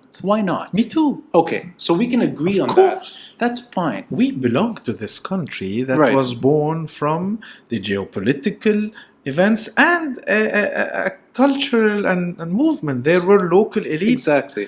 But I guess what I'm saying is more than that is, you know what? If a group of these people want to go back in time and mythologize on why it's here, and they use Phoenicia, or they, Why not? yeah, why? No, in other words, yeah, why the hell not? As long as it doesn't become actually a factor of emphasizing that one community has more historical rights Right. in this region, because this is the problem with the Phoenicianism. First, And I know I promised you we wouldn't go down, but I just in that area, I think we can find some agreement. Yeah, the Phoenician civilization is a very important civilization in antiquity. It played a major role as in trade and the alphabet. yeah, Of course, we do recognize that, but Phoenicianism, as it was born in the early 19th century, 20th century, yeah. I'm sorry, it was an elitist movement. It was mainly the very extremely wealthy Christian bourgeois elites of Beirut Yeah. who wanted a reflection in history of their own role as cosmopolitan traders. And they did a good choice by comparing themselves to the Phoenicians. Right. However, of course, Phoenicianism and the Phoenician civilization is one of the major historical civilizations in Lebanon. Yeah. But this narrative is used either to actually push that some of the Lebanese have more historic right, or actually because now DNA is used in history, and this is something that is rather recent, to say that all of you Lebanese share the same roots. Do we need to go to that path to actually, after this a very eventful century, to actually justify why do we belong to a country? You tell me if this is wrong. I remember the National Geographic did something here, which The DNA, and it proved that just coastal Lebanese are whatever 75% or something Phoenician. But that only proves that we're all tied to this. That it's not an exclusive. It doesn't prioritize one confession over the other. That National Geographic actually sort of said, well, it's not one community. It's all that lived here. Did I get that right? Well, let's keep in mind something, that there is, using DNA can be very dangerous in history. And using history to justify the existence of a country, Yeah. or the belonging of certain groups to a country is very dangerous. What justifies a country are the values around which it is built, and not the history. History is there, DNA is there. Yeah. What will it change if now I can actually prove this common ancestry and still have a sectarian, corrupt regime? The Right, problem right. in Lebanon is not an identity problem. It takes the shape of an identity crisis. Right. However, it's a regime crisis. It's the regime that is profoundly corrupt, profoundly, to a certain extent, unhuman, and it is actually the major, let's say, I completely forgot the word in English. Well, I'd like to interject here. It goes back to what you said earlier at the beginning, which is that's a tyrannical way of looking at history, and it may not be that necessary. But I will ask. It is not the way out of the crisis. It's not the way out. Yeah. It is not by proving that we are all descendants of the Right. Phoenicians, or we are all descendants of Arabic tribes, or the Arabs, or of Aramaic, or Syria. This is not the way out. Yes. The way out is by, I'm in no position of suggesting the way out, but the way out is definitely not through genetics, Sure. not through identity. It's something that is related to the political regime. So I'll step back a bit. The way you were able to sort of step by step explain how 1920 happens to me is a far healthier way of feeling Lebanese than going back 5,000 years. Maybe I should have said that at the beginning, that's, to me, as a historian, sharing history and fact and getting us to the same place is healthier than feeling something that may not be 100% true. But how can you incorporate that insecurity into those events? So that what insecurity? The insecurity of the communities, or well, the reasons why you would even hear this word still used today. Which one? Phoenician. Why not? It's so it's more why not. Sometimes people misunderstand me that I have something against the Phoenician. It's what kind of a wall is it? It's a Roman quarry. We have better Phoenician sites. Oh, that's actually the beautiful temple. There's a beautiful temple in al-Awamid in Naqura, where actually we see that these Phoenicians refused the Hellenistic influence and were actually clinging to their ancestral gods. Right, and we have the beautiful stelas. Proto-Phoenicia. So it's a beautiful civilization. It is one of the first civilizations in what is now Lebanon, but also what is now Syria and Palestine, and Cyprus and Tunisia and parts of Malta. Libya. It's everywhere in the Mediterranean, especially East and South Mediterranean. Yes. So we do need to incorporate better knowledge of the Phoenician civilization in our educational curriculum. It's sad that our students don't know what is the Phoenician alphabet and how we can trace back the shape of modern letters, whether in Arabic or in Latin, to Phoenician. This will create a sense of pride. Right. The problem is, why do I need to use this component in a nationalistic frame? Right. Nationalism is an outdated ideology. Yeah. Let's embrace this component with the other civilizations as not as a way to build a common identity, but to be aware that we have a land with history. Yeah. This common identity or this common belonging is something that I personally believe a secular, modern state would actually diffuse these very tense nationalistic and sectarian narratives into what we can call a Lebanese common identity. So it's taking identity out of politics and putting it back into historical culture context. And history. Yeah. Right. You want to be a Phoenician? Ahla wa sahla. You want to be an Arab? Ahla wa sahla. Right. You want to be an Aramaic Syrian or a Neo-Assyrian or a Babylonian or whatever you want. It is your sacred right. You do your DNA and you prove you have been in this area for 10,000 years, as much of the other population, right? Semitic population. It is your right. But to tell me that you have more rights to belong to this land because you have a DNA that goes back 12,000 years ago. In 2021, it's dangerous. But the way you said about teaching a student the alphabet, why not? And it's the Alf Lira on the back of it. It was horrible design. It's like you would never know what it is. Horrible design. It's sad. Let me just extrapolate a bit. we had beautiful design on our banknotes before the Civil War, and then there's something wrong with the taste. Yeah. The colors and the design are absolutely offensive to the eyes. We'll put a pause here. Back to Phoenicia. No. So I wish I had one on me, but I'll overlay it in the video. I have it. You have the Alf Lira, right? So we all know what it looks like. Yeah, please get it, please. Let's do a small analysis of how no.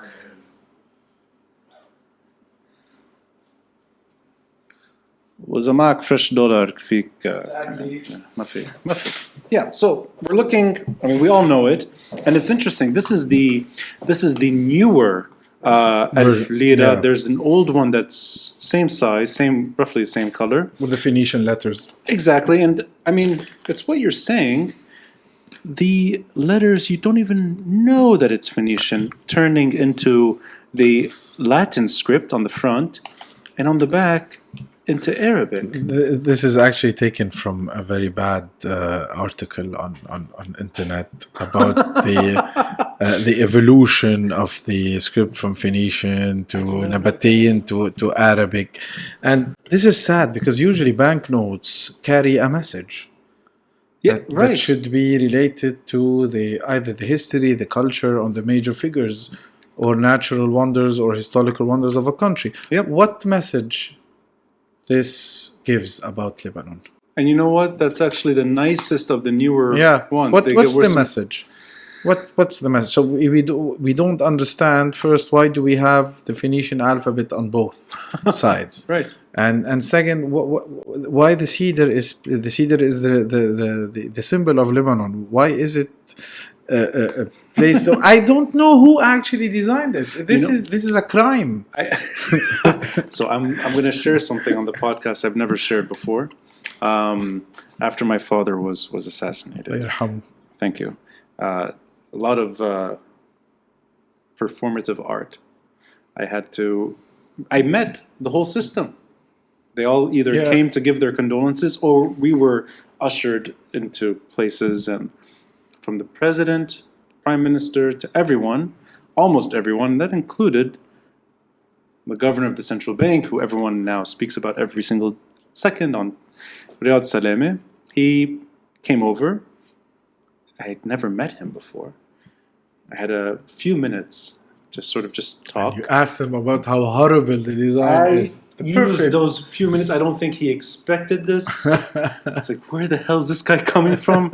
I said, listen, I'm never going to be able to talk to you again. Yeah. I showed him Who did you hire to do the design? And I actually was nicer. I wish maybe I should have said how corrupt was this decision? I actually said, I think you'd be doing us a lot of goodwill if you went back to the old lira note. And if you want, remove the 3 zeros or keep them, whatever makes sense to you, but just bring them back. Because I think they're beautiful and this is tragic. It's he said, well, this is the system. The lira note the new ones are new and the old ones are old. I told him, well, the new ones are bad. That's the problem. And I told him, word for word, nostalgia is one of the few things we still have. So why not let us re-embrace the old lira note? And it fell on deaf ears. I know that for sure. But I completely agree with you. This is not where we should be learning Phoenician history. But this is actually a symbol of how sick the regime is. This is a regime that even does not care about, design is all about positioning and showing who you are and what's the story behind your country. Of course. It is a deliberate work to make the country uglier. If you see that everything that was produced after in this so-called peace after the Civil War as monumental architecture or architecture that reflects what the state is absolutely either ugly or kitsch. Yeah. But can I ask you, Charles, and this is from subjective view, it's your immediate reaction. Do you think this is well thought through? Or do you think it's just collateral?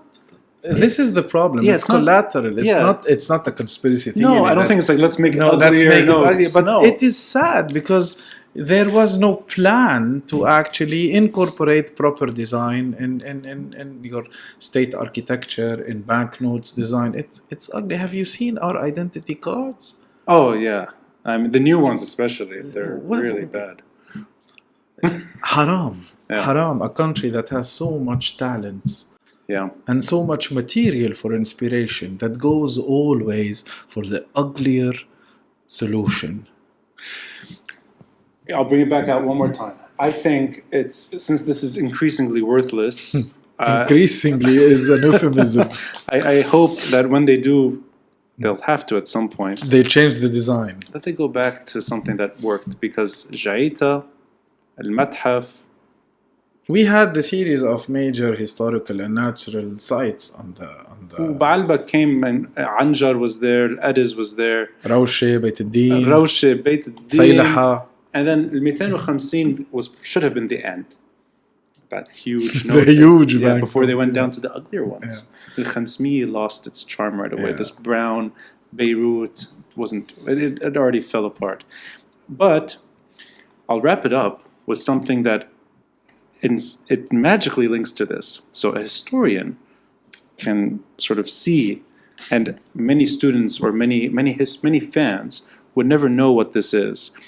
I noticed it and then had to do research on what is going on. You found it right away and you saw it. And I think you see it and it bothers you more than others because you see what we lost as well.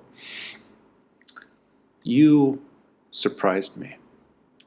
When I met you by chance, I had a very pleasant conversation. We are, just enjoying a very, very nice stroll away from the restaurant. And you do it in almost mischievous way. You said, you think you know Beirut? You think you know Madam Khayel? I'm like, I think so. I don't know it that well. I know it. You're like, yeah, you don't know anything. Have you heard of Saydet el Bzez? Saydet el Bzez. And I thought you were joking. I thought this was like, you're going to take your shirt off and show me your bzez. I'm like, Charles, we just met. You took me to a road I've been on the same road thousands of times, but it's just going uphill. Less than a minute. 30 seconds off of the main road, and I'd been on that road itself, but I never imagined that behind a wall. Plus, it's written. And it's written, but it's not. I would have to know that it's there and that it's open, it's 24 hours, it's lit up, it's accessible, that there's a fertility cult. And I hope I'm not being offensive by saying that, but it is a church. A local tradition based on an older fertility cult. Well said. So it is a church. A shrine. It's a shrine. Yeah, maybe church is not the right word. A shrine. It's a shrine, yeah. I should correct that. A shrine, but of somebody I'd never heard of. So if you can, share some light on what you did and why you even know this to begin with, and what that kind of means in terms of the complexity of our history, that there's nothing homogeneous or there's nothing monotonous about our history. It's so layered. It's all about layers that you uncover as you develop your curiosity and knowledge. And real estate development did not remove that for us. It's erasing that. Yeah, it erased a lot of but Beirut still there. has a lot. There's something that hidden gems. Yeah, well, it is actually. So I know it because I spent part of my childhood in Ashrafiyya. So this was part of my childhood. In the larger Middle East, usually the cult of the Virgin Mary overlaps on an older layer of the cult of the mother goddesses of the Middle East, whether Ashira or Ashtar, or Ishtar in Iraq, and all it specifically overlaps these ancient mother goddesses and their capacities as givers of life. This is the force that gave you food, agriculture, and gave you the continuity of life with having the ability to have kids. Mm-hmm. And because there was limited medicinal information, they believed that divine intervention would help you. Right. If you're a young couple, have kids. Mm-hmm. Or if you have unsuccessful crops, to get proper crops. So there were centers, there were usually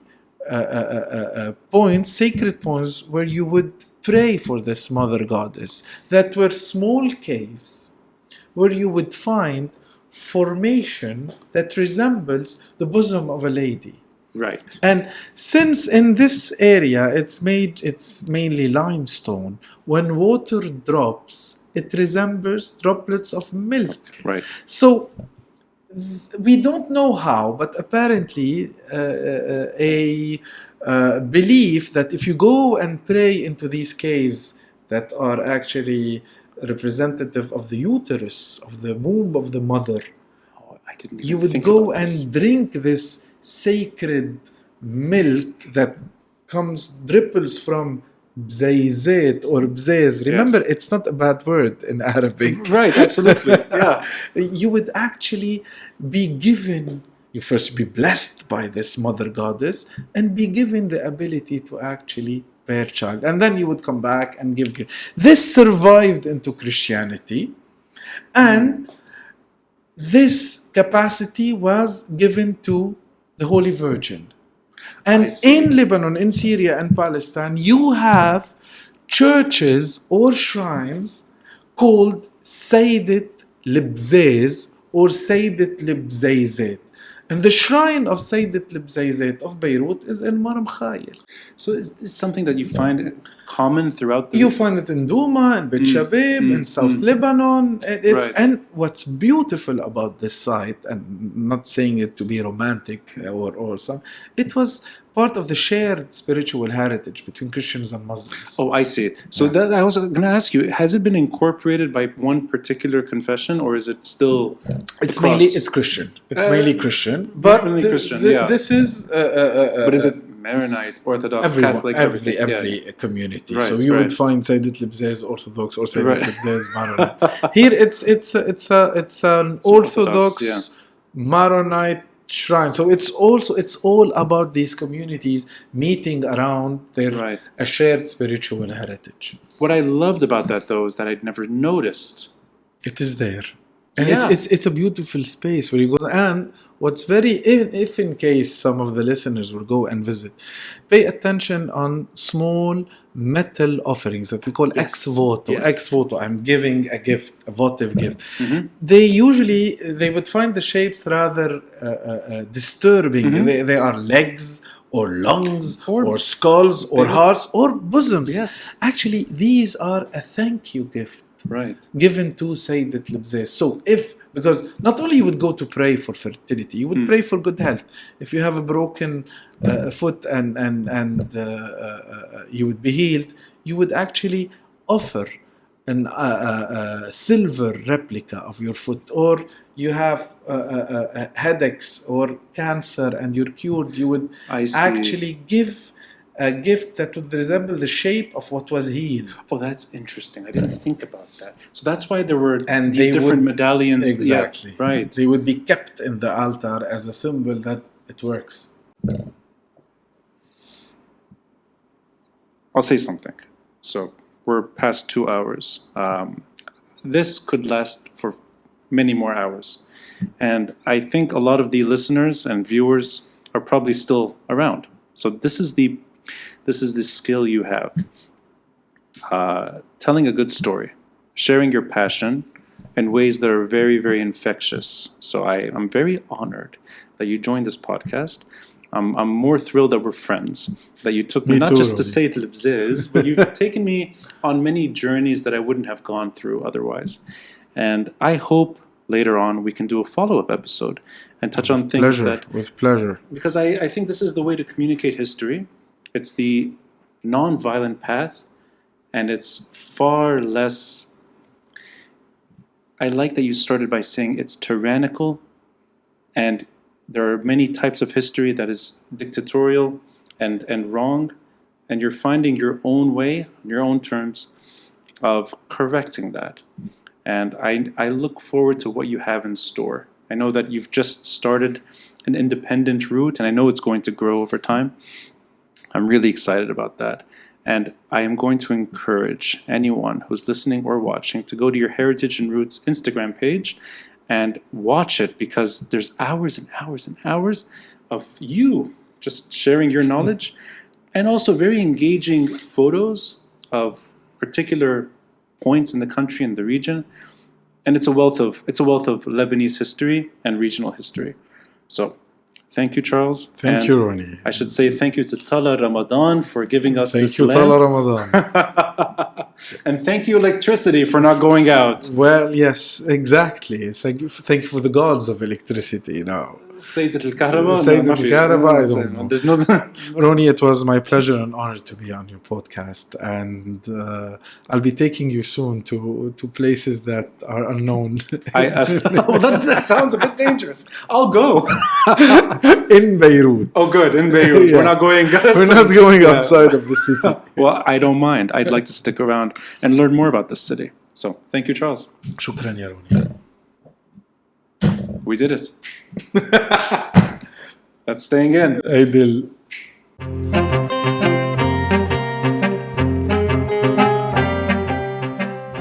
Thanks for listening and watching. And a friendly reminder to support this podcast by contributing through Patreon or PayPal. All links are in the details box. Until next time, I'm Rani Shatah, and this is the Beirut Banyan.